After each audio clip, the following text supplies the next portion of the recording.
Looking for your next great read? Best-selling author Chantel Guertin has 4 titles for our well-read segment, and the theme is The Quest. Yes. Okay, so we're starting off with Argylle, which is a movie out right now by the same director as The Kingsman. So it's, you know, kind of a like suspend or disbelief spy movie. Yes. Okay, so the reason I have this book tie-in is because I was fascinated that this book just mysteriously appeared out of nowhere, like, oh, based on the book. It's supposedly the author's 4th book, like as the Star Wars kind of thing, where like there were 3 before, but they picked up the 4th book to make the movie. And it's the author is also the main character of the film. So I did a deep dive into this because there was like rumors that it was Taylor Swift. That it was Taylor Swift, yes. Like, okay, as if Taylor Swift has time to write a book. No, even if she wrote a book, she didn't write the book. So this book is ghost written. Like this author doesn't exist, and it is by another thriller spy writer.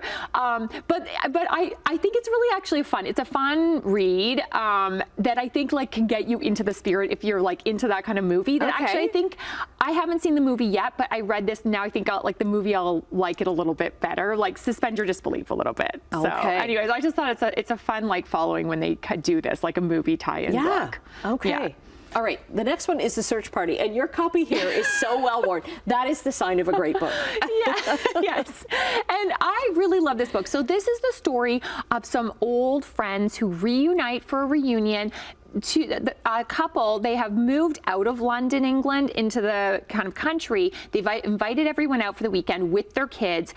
Someone goes missing. You don't know who. So I love when the book starts out and you're trying to figure out who has gone missing. It goes back and forth between the weekend where a storm has happened, they can't find the person, you don't know who, to flashing forward to the police interviewing each of them about what happened that weekend, and also to the hospital where people have ended up and their stories. So I love it because it's the quest to almost figure out what is going on and who has gone missing. I love a read like that. Yeah, it's fun. Yeah. Okay. The next one is kind of neat because it's a book about bookstores. Yes. So I bought this book. I'm going to give this to my husband for our anniversary because surprise. We're gonna, to go.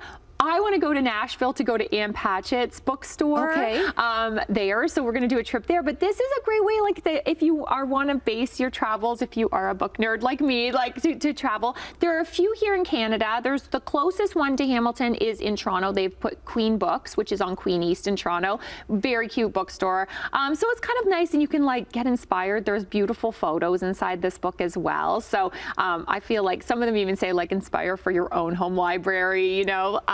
So it's just like a fun thing to guide you if you're So if you're going to Ann Patchett's bookstore, you're catching up on one of her older reads. But I really like this book, Bel Canto. So I read it for a book club a couple of years ago, I think, and it's very different from her other books. It really is. So the premise is that there's a birthday party for a famous businessman. They say it takes place somewhere in South America at the vice president's home. They've invited this opera soprano that the businessman, he just has always loved listening to her music, her singing his whole life. And then there's a hostage takeover. So the whole entire book takes place sort of like around that. And it's that idea that, you know, if you've ever seen those like one set plays, I always love like how can you sustain a story when there's like they're not going anywhere, they're not doing anything, but this book does it so well. And I don't know what it is. Like I love all of Ann Patchett's books, but this one is really different, and I can't put my finger on why it's so different. That's so interesting. It is different, and I had read everything else, and people had always said, "Oh, have you read Bel Canto?" And I never read it because I'm often trying to read new books for this segment. And I thought I'm gonna go back and read it, and it is really. I mean, I think it might be one of my favorites now. It is a very good one. Okay, thanks again for your well-read segment. Thank you for reading ahead of time, so that I can add to. At least there's only 3 now to add to my to-be-read pile. We'll get all your socials up at our website, chch.com/morninglive.